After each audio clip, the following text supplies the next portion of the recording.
Welcome to XR Woman Wednesdays. My name is Sophia, for those of you that I haven't met yet, and I know there's a couple of newbies in the audience.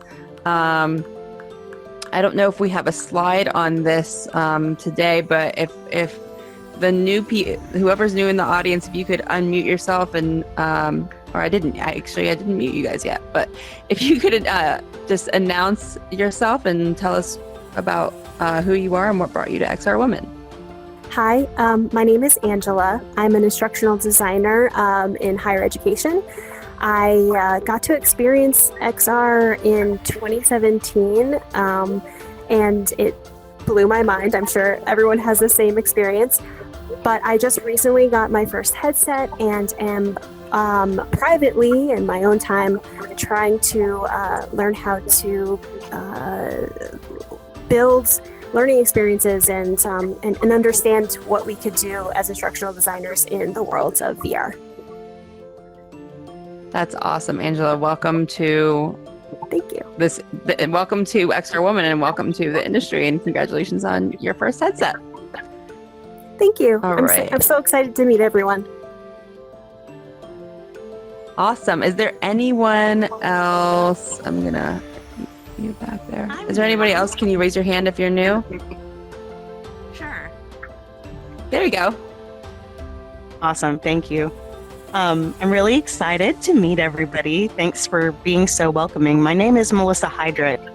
I am an attorney, and I've been interested and engaged in VR and headsets for about 6 years, but I have left Big Law now as of last Halloween, and I'm embarking on a new endeavor to develop spatial computing applications that are useful for attorneys and legal professionals. So brand new, early days, really excited to meet folks and engage with communities like this.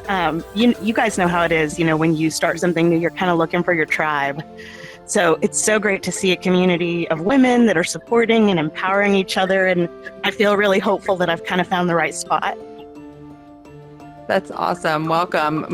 Melissa, my fiance is in Big Law as well. And we talk about applications for his practice area all the time. He's an antitrust. So let's definitely talk. Welcome. Oh, let's do that. So cool. Yeah. Okay. Anyone else? Okay, I didn't see your name. I see a hand. Hi, I'm Lauren Desher. I was attending a lot of the events probably a year or so ago, and I just got off of tour with Drake, and I was working on a deep fake with Metaphysic AI. My background comes from virtual reality. I got a master's in VR, and I'm also the producer of a podcast called This Week in XR. So yeah, I'm just excited to be back and see catch up with everyone. I'm looking for my next venture, so that's exciting. Hello. That's super exciting. I think I just got a friend request from This Week in XR, so Nice. That's awesome. Congratulations. Okay. Anyone else? Just wanted to second Lauren and support Lauren because she was my roommate in AW. Lots of conversations happening. So way to go, Lauren. That's awesome. Okay. Awesome. Okay. We're going to move on. Welcome everyone. And I think everybody else is muted. Okay. Awesome. And we'll move on with announcements. Let's see. Okay. So today we have Nina Faye Lin, who's here with us today on stage. And I think I'm getting a little bit of feedback. So if you could make sure that you're muted, especially those on PC, that would be great.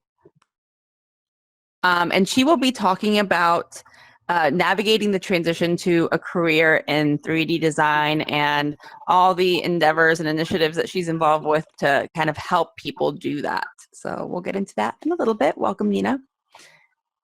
Thank you. So just to let everyone know, we are recording this session. We're going to be posting this on our YouTube afterwards. And then also please mute yourself if you're not speaking. I'll repeat that again because we do get feedback and I'm hearing it now. And we'll have a chance to ask questions later on to Nina. Nina is also a newer XR woman, and I think this is her first time in Engage as well. We want to remind everyone that AM XRA is our newest sponsor, and we want to thank them very much for supporting us in this initiative. And this is something sponsorship and fundraising, those types of things are things that are on the top of our list. So we'll be coming out with new initiatives to help grow the XR woman community and everything we're doing here. So we want to thank them for being one of the first. And there you go. So if anybody is interested in sponsoring or helping us to sustain this initiative, there are so many ways to be involved in the weekly events. Our XR Woman Museum in Frame, and we have galleries in there as well. We have our XR Woman Awards coming up at AWE, and we'll get into that in more detail later on as well. But please do reach out on the homepage of our website. We also have a donation button for those of you interested in helping us sustain our initiative. And these are just, again, some of the places that that we have homes in, including where we are today in Engage. I cannot pronounce Dong Daemun Plaza. I can't pronounce it, but that's where we are right now in the bottom left there. But we have our business showcase here as well, which we hosted about a month or so ago. And then everything on the top is what we are, what we have in Frame.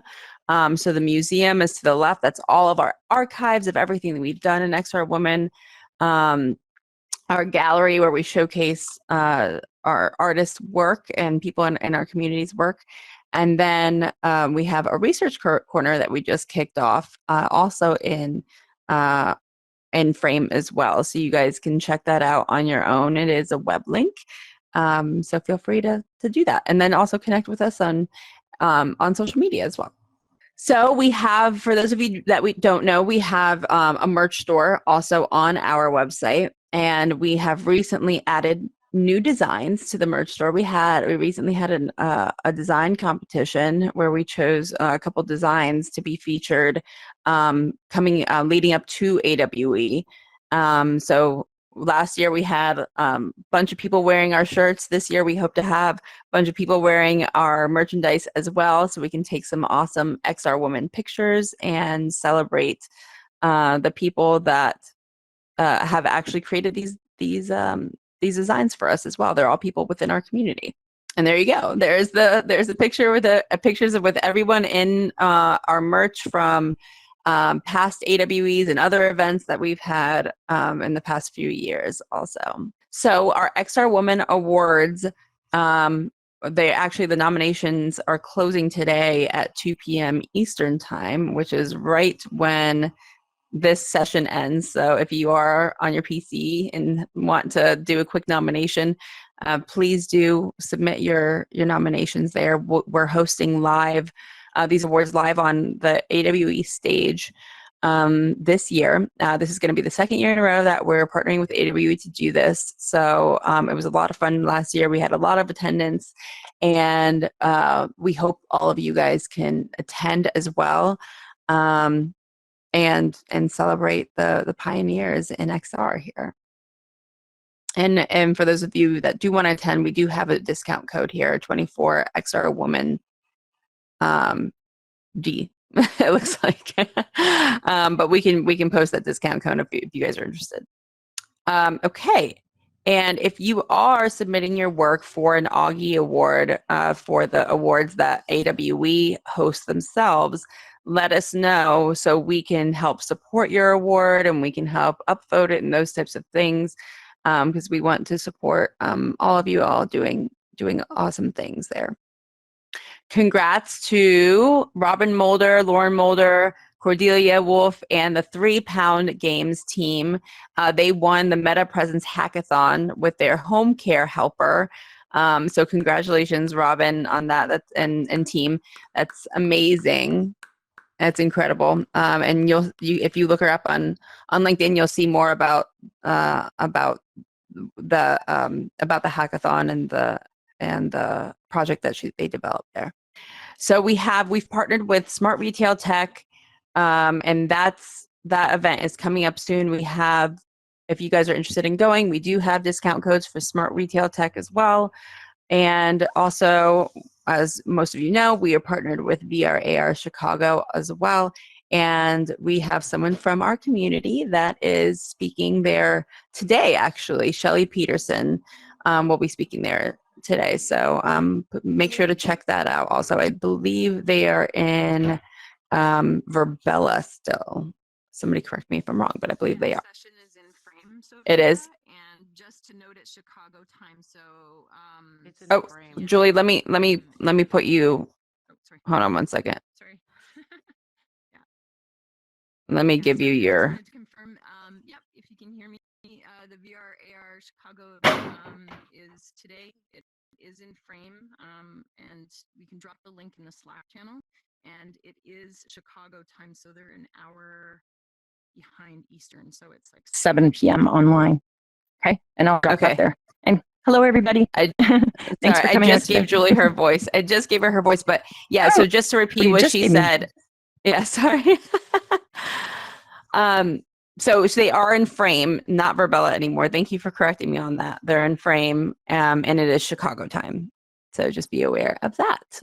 Okay, so May 8th is going to be our AWE 2024 pre-game, which is going to be a strategy session, and for us to make the most of AWE, or just improve your networking skills. So it's just to get a grounding on who's going to be there, what people want to get out of the conference, and how we can kind of all help each other achieve that.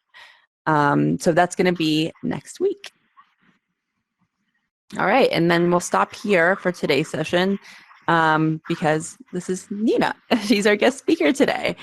And then down here, she'll talk about it a little bit, but she has they've just developed a game, and you can scan there for the demo. You can scan to the right to follow their Kickstarter there, but we'll talk more about that. And Nina, if you want to grab a seat, all you do is use the teleportation and just point towards your seat, and you'll see if you want to back up a little bit. Oh, there you go. Okay, perfect. Awesome. So we're just going to do some QA fireside chat, and then we'll open it up to the audience for questions for Nina. So Nina, I know actually more people than I thought in XR Women knew you, so that's amazing. So for people that don't already know you, can you give us a little bit of background on who you are and kind of what drove you to the XR industry and 3D design in particular? Sure. Well, thank you so much for having me, Sophia. I appreciate this opportunity. And XR Women, you all are amazing. I've been following you for some time, so it's really nice to finally be able to connect. So some background info is, I had formerly studied interior architecture and design. Well, first of all, I'll start off with the fact that I'm based in Hawaii, and I was able to connect with a few of you, and some of you all have connections to Hawaii, so really happy to hear that. I've lived in all kinds of different places. I studied interior architecture and design over in San Francisco a while ago. I've been an entrepreneur since I can remember. I've been involved in just a wide variety of industries, from healthcare, education, real estate, travel, and hospitality, and now I have a business. I have a startup game company called XRIO. I'm also a business consultant for nonprofit organizations and other small businesses. I also mentor teenagers, so that's something that I do, that I've been doing for some time.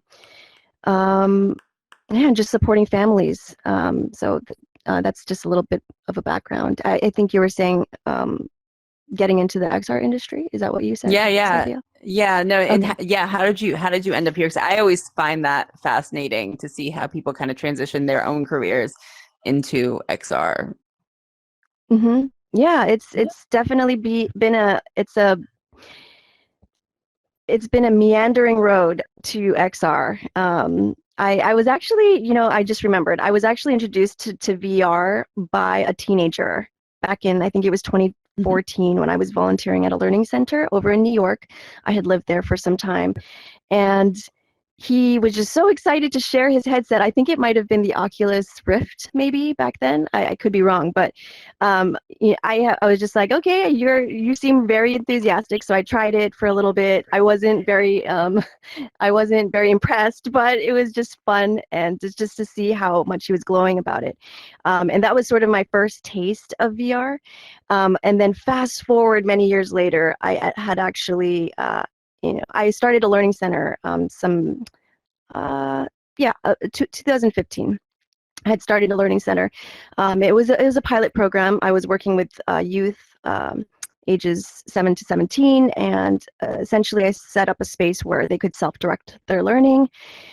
And after a year, and a lot of lessons learned, I realized, this is actually not sustainable in a variety of ways. And so I knew deep down that I wanted to explore what new technology could look like in terms of creating these new experiences and spaces for young people to really just focus on what they're excited about and what they're passionate about and develop their own curriculum. In other words, self-direct their own learning. And I knew that I wanted to just figure out a way to do it somehow online, somehow virtually. And mind you, I really didn't know anything about the XR industry at that point, right? I was sort of like, there's this amazing imagination happening in my brain, and I really wish it were a thing. And I didn't really know that it was a thing for many years, decades, right? Until I started kind of digging and eventually found some online educational courses, and XR was the online course I had dove into, and that was what kind of opened up my world and allowed me to start making connections with people in the industry. That's awesome. Yeah. And so, and how long ago was that? Did you start in XRIO in the XR industry? XRIO was about 3 years ago. It's coming on 3 years. So yeah, this was 2021, during COVID lockdowns, and I was actually starting to network online. I'll say that before XR, I had started to network and talk to people online. Those were the days of Clubhouse. I think a lot of people might have been in Clubhouse during those times. And I was one of them. So I was, connecting with people with shared interests through that means. And I had connected with people, like very few people I knew that were connected to Hawaii and also the XR space at that time. And so from there, I started to build relationships and friendships online, and get and slowly but surely I got deeper into the space. So I'm curious. So you mentor. That's an interesting combination of things that you're involved with in the mentoring of the high school kids. Because I was actually just on a phone call with an educator that was a professor in college that was actually figuring out what the curriculum was for the next year for spatial computing and XR. And I heard the conversations that he was having with some of the other professors, and they were like trying to figure out like what terminology to use. Like, is it XR? Is it VR? Is it spatial computing? Or should we just say gaming? Because like, what is going to attract people to this industry? And what is the knowledge and awareness of the younger generation of XR as it relates to maybe like other industries besides gaming? So it was really, really interesting to hear those conversations. So I'm curious from your perspective and the conversations that you've had, like what is the knowledge and awareness of new technologies like this with the younger generation, and how XR is evolving, and maybe the importance that they might place on learning new skills relating to this industry? Yeah, the knowledge and awareness is among young people is that really they live in these virtual spaces, right? Whether it's XR or simply through gaming, online games. And obviously we know about Roblox, we know about Minecraft, Fortnite, all these popular platforms, they live in them practically, right? In some capacity. Some may have headsets and have been just really interested in these emerging technologies, and some are just really just about hanging out with their friends, and their friends are doing it, right? Just like most of us, right? As teenagers, we're just like, yeah, we're just gonna do it. We're just gonna hang out with our friends, whatever that looks like. So it's all just tools, right? As we know, we continue to, yeah, just especially with COVID, right? That had happened is everything moved online. That it's essentially, it was like, yeah, I mean, it's their life, right? It's their life. So in terms of terminology, I don't even know how I don't even know, right? It's like we're kind of building new language around what we're creating and what we're seeing, because this is a very different way of being and living in the world. It's not that far removed, though, from the online gaming community, right? Which we all know that some people, for those of you who are gamers in here, I wasn't necessarily in online games. I was more of a console gamer, but growing up. But we make friends online, and we build those friendships over time, over years and years and years, and never meet them in person. And so this is just translating into a deeper level with emerging immersive tech. So yeah, it's just interesting. Do you see them like understanding or wanting to build careers in this industry, or are they just kind of seeing it as, oh, this is a social thing, I'm gonna game, I'm gonna meet people, or are they interested in like learning skills in this industry? Yeah, it depends. I think that people the kids that are very involved, I think they do get very drawn into creating, right, their own, whether it's games or whether it's digital assets or art. They, right, these platforms allow them to start getting into building and learning how to create their own content. And so some of them are interested, and some of them are just interested in playing and just being with their friends. So they're maybe not necessarily into technology. I do know a number of kids who are, I don't want to say anti-technology, but they definitely see the contrast of like, some kids are super excited and enthusiastic about it and are building in it no matter what, right? They're teaching themselves Blender, they're teaching themselves programming, they're teaching themselves anything, because that's essentially what you can do online, right? YouTube, it's all in there to teach yourself. And then on the other hand, there are people who are like, I appreciate it, but it's just not my thing. So I heard that there's like, in terms of like learning new skills, and particularly Blender, which is a popular 3D modeling tool and open source, which your game is modeled after. I heard there's like a drop off rate of like, I don't know what the rate is, but there's like a million users that have tried it and like dropped off because it's hard to learn those skills. So especially like people coming from like a non-technical background trying to get into learning 3D modeling and dipping their toe into this world, get intimidated. So I guess that leads me to talking about the game that you guys have developed. What was the premise behind starting your game? If you could talk a little bit about why Blender start here, and why you chose Blender as the necessary skills, I guess, that people might need for this industry. Yeah, well, Blender, like you mentioned, and as most of the people here know, it's free and open source, so it's extremely accessible. And but what's not accessible about it is the fact that it's not easy to learn. It's, from my personal experience, I definitely went through like part of the donut tutorial, which is one of the most popular beginner tutorials out there if you're learning Blender. And the drop-off rate is in the millions. This product and this game, was presented to me by my business partner, co-founder of XRIO, Dave Mills, and he was the one who saw the numbers online, and he was seeing the drop-off rate. He was seeing that there was still a huge gap in terms of ease and learning and stepping into being able to use this program. You know, and just the observation of our friends in the industry, and knowing, you know, from his experience, he was using Maya for a very long time. And when his student license expired, which is an interestingly common story, is that when that student license expires, then you're like, okay, well, I'm not going to pay for another license. I'm going to go find what's available and free. And so that would be Blender. So he found that sort of that opportunity, in that there was something that was needed in order for people to kind of take the leap between opening up Blender and even just doing the tutorials that are online. There's just such an abundance of tutorials online. But like I said, even that basic tutorial of that donut is not very easy for a lot of people, including myself. So that's how that came about. And you know, when he pitched that to me last year, then, you know, I was like, yes, this is definitely something that's going to be useful for someone like me and for so many people. And so we're building it out.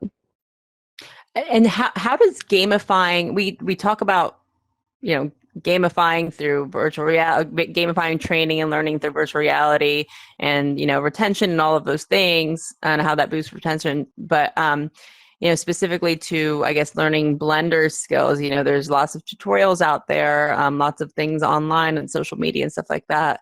But how have you seen gamifying learning skills in Blender be effective?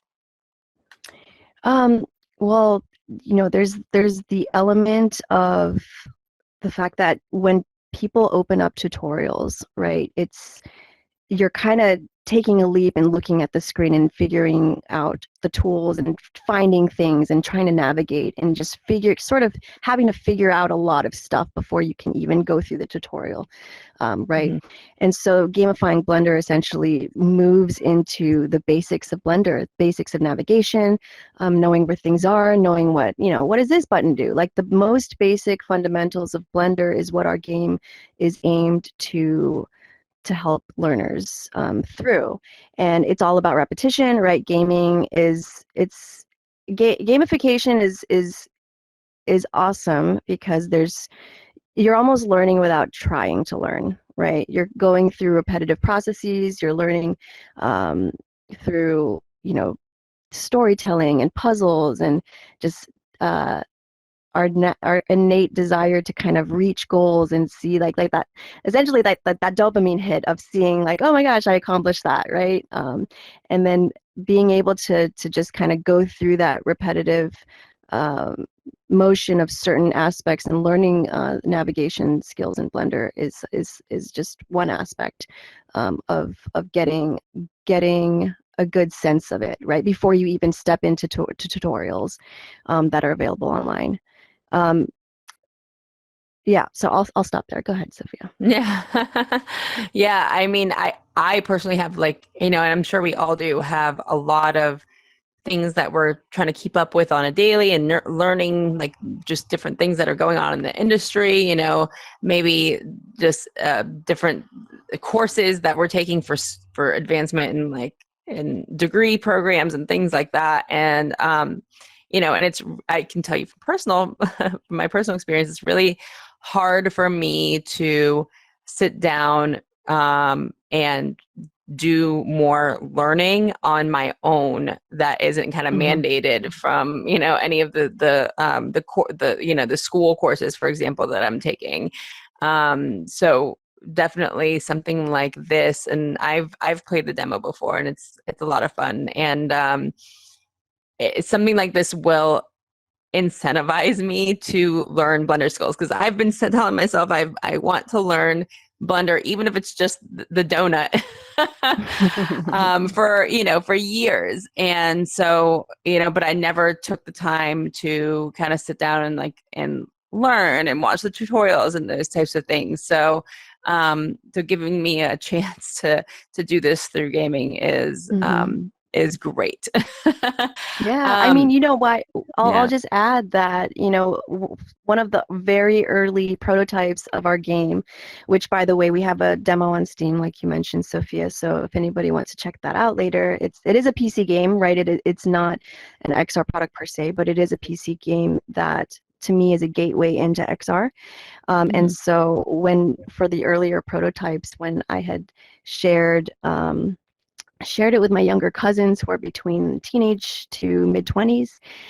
They went in, they were trying it out. Dave had opened up Blender right after they had played the very early prototype, and they were already able to kind of navigate through the scene. And I was like, oh my God, that was amazing. Like I definitely didn't take minutes to learn it. So that was really awesome to see. No, that's awesome. So we see these characters all around the room here, and the other, walking pigeon back there. Can you tell us a little bit about, who these characters are, kind of what the premise of the game is, and what to expect if we were to try your demo? Yeah. So the pigeon is Lizzie. Dave wanted to call her Elizabeth, but I wanted to keep it short, so it's Lizzie. And we got some NPC characters over here. We've got the mouse and the rabbit. We don't have names for them yet. We're actually, we might have people help us name them as a perk or reward for our Kickstarter, so that'll be fun. We do have other characters that you'll discover in the game later on. But yeah, it's, essentially Blender Start here. It's again, teaching the basics of Blender through play, through storytelling, and it helps people familiarize these complicated actions with mini games and puzzles and things of that nature. And yeah, you're fighting the default cube. That's a little spoiler. Sorry for people who don't like spoilers, but the default cube is going to make an appearance in the game as well. I love it.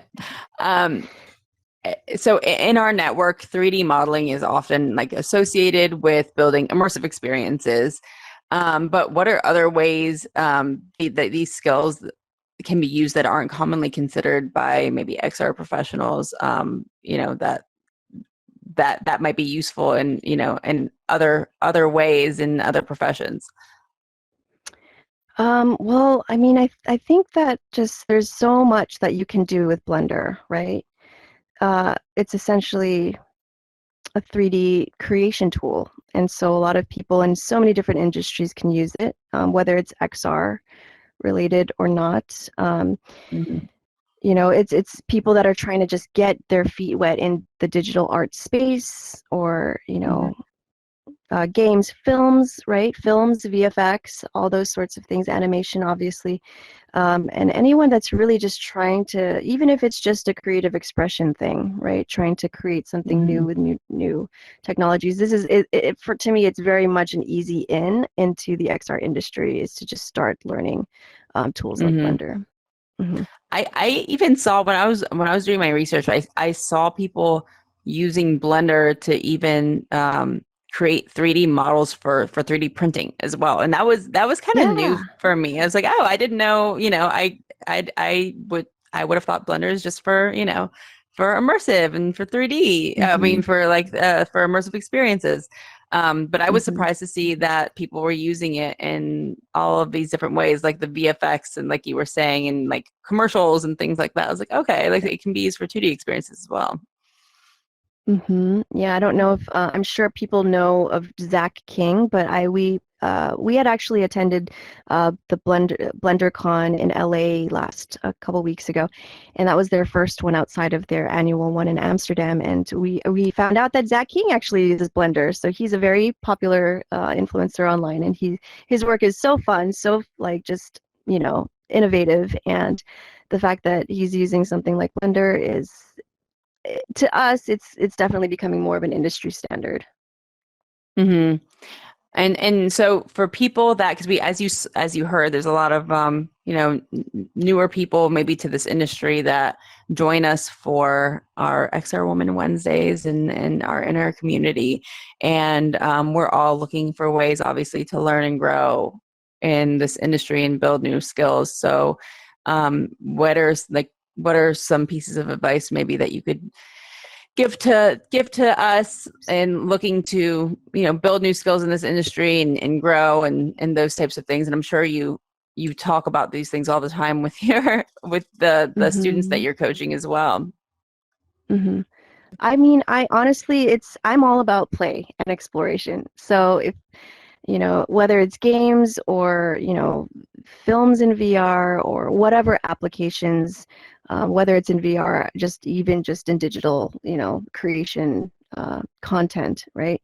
It's really just exploring these experiences, exploring different tools that are out there. Obviously, there's Unity, there's, you know, Godot is a open source gaming and game engine, and Blender, as we had been talking about. Just there's such a rich amount of tools that are out there that are free. So it's just really about playing with them and getting your feet wet and just getting a sense, you know, just getting a sense of what people are using to build certain things. If there's certain things that you're excited to be building or experimenting with, then just, you know, like I said, YouTube, it's all out there. And then what more importantly, and for me personally, it's like connecting with the people that are doing the thing that you're excited to be doing, right? And so I think somebody mentioned finding your tribe here, right? So it's natural. It's a natural thing when you're just getting zoomed in on the thing that you're interested in creating or building or seeing, right? Then I think you naturally attract people who are all about that same thing or that same industry. In this case, our XR community. And we sort of just help each other along the way and show each other more tools and more experiences and more places to play and explore. And it kind of just blooms from there. So hopefully that's not too vague. Yeah, no, and then that's one of the reasons why we created the gallery in the XR Woman Museum is to showcase the art that you all create and have a place for it to be seen. And you know, and that's kind of that was my recommendation whenever I got asked that question, is just create, you know, you create your own portfolio, you know, and you know, places like the XR Women Gallery or any galleries that you can pop up on your own and create on your own. That's what it's there for. And you create your own experience and your own portfolio. It doesn't necessarily have to be through a contracted job. And these opportunities are there for for you all and specifically within our community. That's the reason why we have all this stuff. So just wrapping up with this, so you're going back to your project as well, because I know it's in beta mode. You have your demo out. People can play your demo right now. It's available on Steam, right? What are kind of the things that I don't know, that people can kind of do to get involved? And because I know you have like creators that you're featuring and things like that. Can you go a little bit more detail into how our community can get involved in what you're doing? Thank you, Sophia. Yeah, there's a number of ways, but now that you mentioned the creators, we are partnering with Blender experts and mentors. So people who are essentially, you know, have been using Blender for a long time and have put out tutorials or any educational programs or materials offerings out there, as well as Blender artists, right? So people that are just using Blender for a number of different reasons and can be sort of this beacon of inspiration for others. We're partnering with them through a collector card in game, and so essentially we're turning these creators into Pokemon, which is so fun. We've partnered with a few so far, and there's more coming in. And what happens is that the player goes through the game and they discover these collector cards, which then introduces them to these Blender experts and mentors, so that after they finish playing the game, they get the basics down, and then they'll have this collection of cards that allow them to explore the educational offerings and inspiration from these experts that are out there. So it's definitely, we're trying to streamline their learning process so they can dive deeper after playing the game and learning the basics. That's one way. We are doing a Kickstarter campaign next month. Actually, is it May? Oh my gosh, it's May, right? May It's 1st. May. It's happening this month. Oh my goodness. Okay, so our Kickstarter is happening this month. And so if you could all follow our Kickstarter, our pre-launch campaign is up. That would be really awesome. We're definitely trying to get that, going, hoping to hit 500 followers. I think we're at 100 right now, so we've got a long ways to go. And so, yeah, if anybody wants to chat, connect with me. You can DM me. I'm on LinkedIn, on all the socials. If you are an educator or work with kids, even if you're a parent, right? Like creating these types of experiences and offerings is essentially, we're all about accessible learning. We're all about learning through play and learning through, if the learner wants to dive deep into something, we're all about making it making it accessible for them and fun and enjoyable for them. And so that's what we're about at our company at XRIO. So please connect with me. That would be awesome. I'd love to just get this game out to more students, more even career switchers, right? This game is not just for kids. It's definitely for people in general who want to get into the 3D space, whether it's just a hobby or switching careers. We're hoping to just help people out that way as well. Yeah, awesome. And Nina had asked me to upload the characters to this room today, just for your viewing pleasure, but also if you guys want to take pictures with them and things like that, I know she'd appreciate seeing the pictures of you guys with the game characters also. So please feel free to do that. Yeah. And we'll open it up to Q&A. So I'll unmute everybody, but I know we had some questions that we wanted to actually ask you all to kind of get you all engaged in the conversation here. So let me unmute everybody really quick. Oh, you guys are unmuted, I guess. Okay, you can unmute yourself if you are muted. I guess, like, going back from our conversation, what 3D modeling platforms, for those of you guys who are using them, which platforms are you familiar with? And what is the biggest hurdle in learning 3D modeling or, these XR technologies, and how did you guys overcome it? Yep. Oh, cool. Thank you so much. Thank you, Nina. Really appreciate you. This question. So I'm not a builder, but I'm sorry, there's feedback. I'm not sure where that's coming from, but I'm on a headset, so I don't think it's me.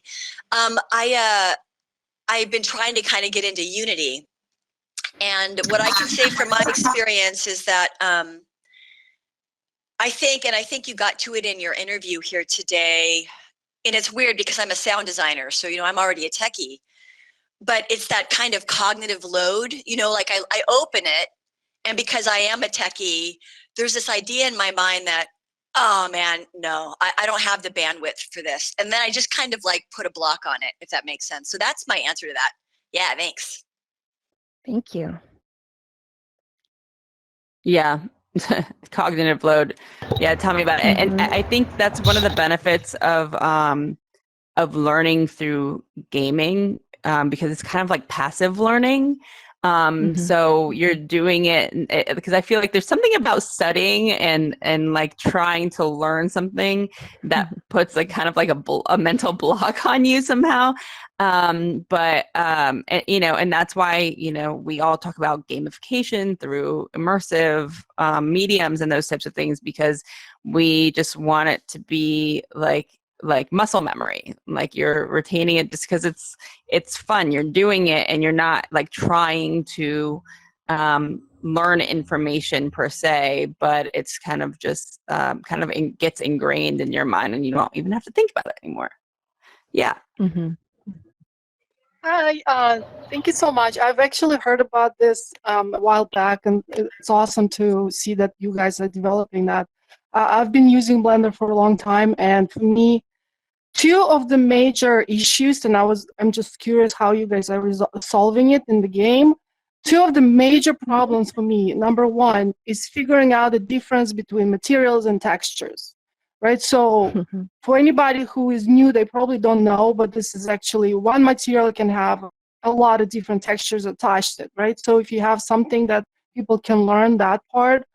And another part also for me, when I was early developing, I was not paying attention to the geometry, vertices, everything was messed up. When I look at my older models, I'm like, oh my God, how did they do that? You bring a bottle and the bottle has a million vertices and it crushes the whole world, right? So I learned to minimize everything. So how do you guys also teach that and make sure people understand how to develop clean, lean models?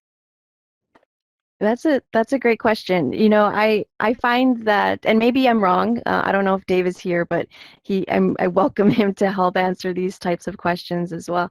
But you know, that sounds to me like it's definitely on the deeper end of learning.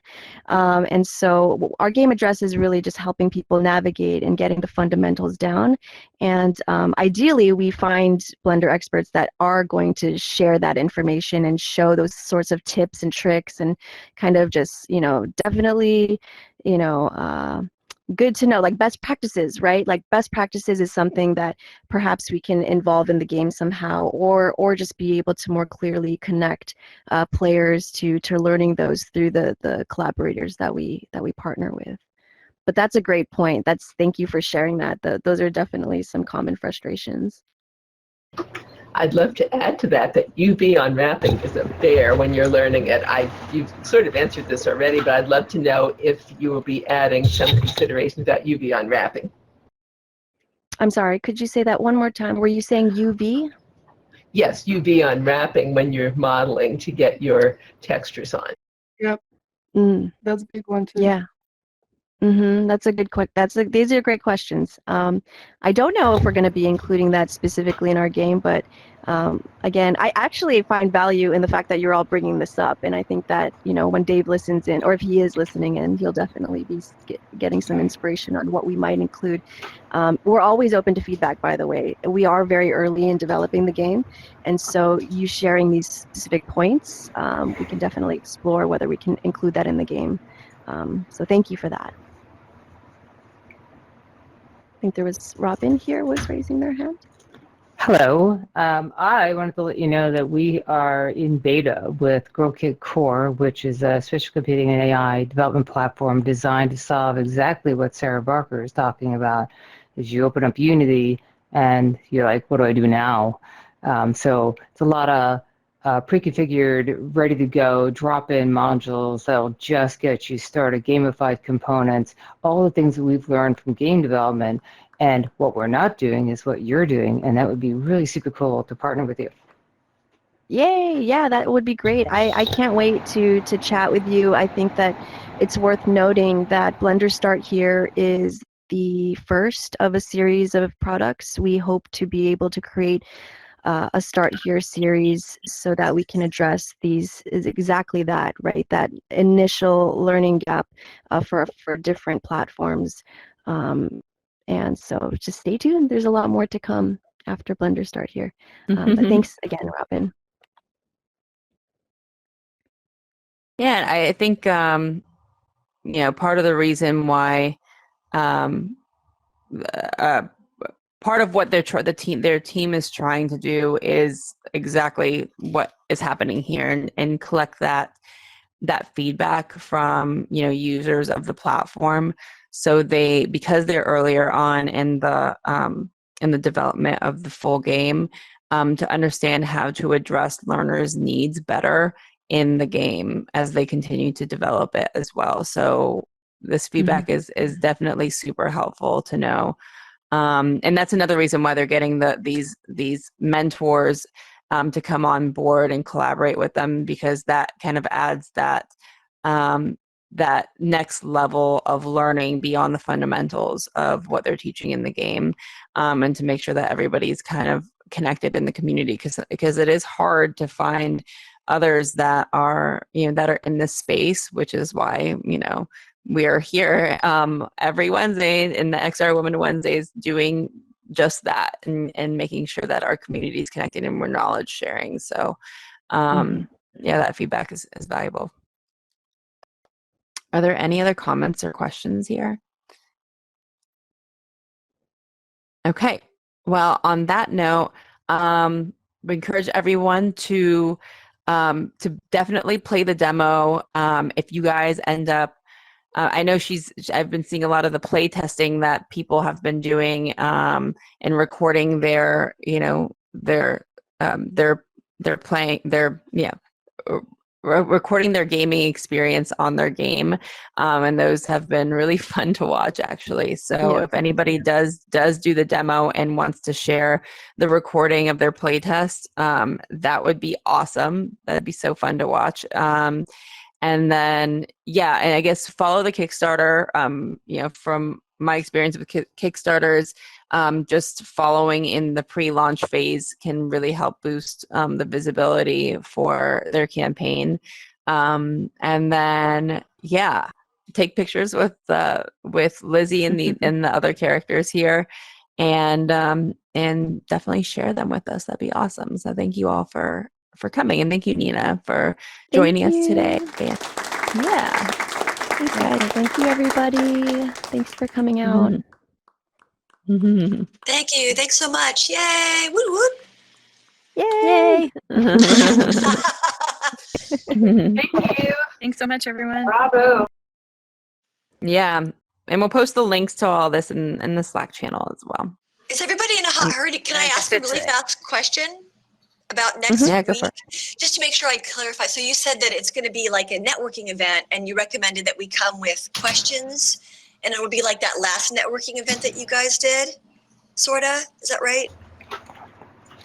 Yeah, Plan part for of next the week idea. is sorry, go ahead. Go ahead, Right, Rob. Sophia. Okay.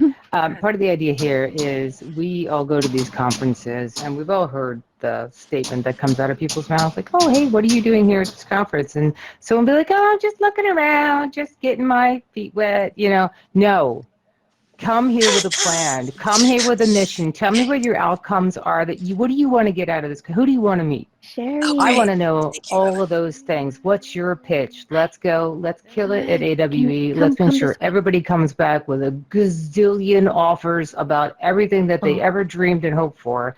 But let's get that vision together now, because we've only got 6 to 7 weeks. And if you're not going to AWE, do it anyway, because there's another conference right around the corner. Is it okay if I pitch something here? Would that be all right with you guys? Hell yes. Okay, thank you.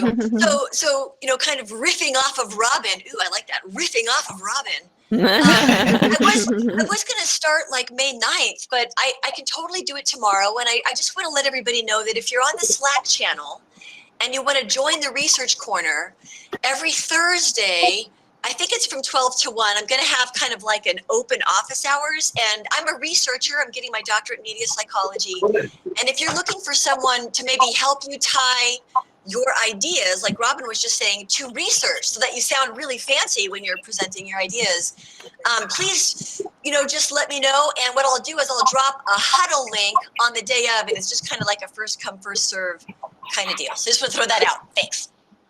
Oh, that's interesting. That's super important, actually. Yeah. Yeah. Oh, yeah. It's great. It's great. I like those short sound bites. When anybody just plops us in the middle of a conversation. Yeah, it's you know what you're talking about. It's credibility, and somehow you've had the time to read all these things. So if you can give us that shortcut, that's incredible. Great. So Well, to you, ladies. I guess that's the top of the hour, and I know Sophia's got, when she leaves, everything leaves with her. So I guess this is a good point to say have a great week, everybody, and happy Wednesday, happy May 1st, have a good month, and we'll see everybody next Wednesday. Thank you. Thank you, Nina, and thank you, Thanks, XR everyone. Women. Bye, everyone. XR Women. Awesome Woohoo. presentation. Have a great Thank you, day. Sherry. We'll talk That's soon. Good. Wonderful. Awesome. Thank you. Oh, I saw that. Thank you so much. I'll take That's a look. awesome. Oh no, can you hear me now? Is this better? Yeah, I can hear you. I sent you some pictures. Okay. Thank you so much. I'm so happy you're here, Sherry. We'll talk soon, okay?